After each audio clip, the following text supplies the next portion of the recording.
നമുക്കൊരു അടിപൊളി sponge cake ചെയ്തെടുത്താലോ? ബർത്ത്ഡേയ്സിനും വെറുതെ ചായക്ക് കൂട്ടാനായാലും എല്ലാം ഉപയോഗിക്കുന്ന അടിപൊളി കേക്ക്. അതിനുവേണ്ടി ആദ്യം 5 മുട്ടയിലേക്ക് കുറച്ച് വല്ലാസം ചെയ്തിട്ട് ജസ്റ്റ് ഒന്ന് ലോ സ്പീഡിലിട്ട് ബീറ്റ് ചെയ്തെടുക്കുക. ശേഷം 1 കപ്പ് പഞ്ചസാര കുറച്ചായി ഇട്ട് നല്ല രീതിയിൽ ഇതുപോലെ റിബൺ ആകുന്നവരെ ബീറ്റ് ചെയ്തെടുക്കുക. ഈ സ്പഞ്ച് കേക്ക് വെച്ച് നമുക്ക് ആക്ച്വലി ഒരു 1 kg ബർത്ത്ഡേ കേക്കോ വെഡ്ഡിങ് കേക്കോ ഒക്കെ ചെയ്യാം.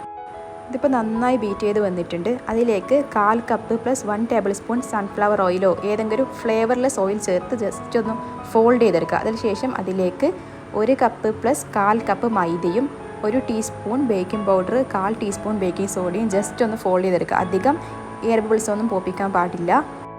ശേഷം ഇതുപോലത്തെ പാനിലേക്ക് മാറ്റി സ്റ്റൗ ടോപ്പിൽ ഒരു ഫ്ലാറ്റ് സർഫസിന് മുകളിൽ ഇതും വെച്ച് ഇതിൻ്റെ മുകളിൽ മൂടി അതിൻ്റെ മുകളിൽ ഒരു വെയിറ്റും വെച്ച് ഒരു 30 to 35 മിനിറ്റ് ബേക്ക് ചെയ്താൽ കേക്ക് റെഡി.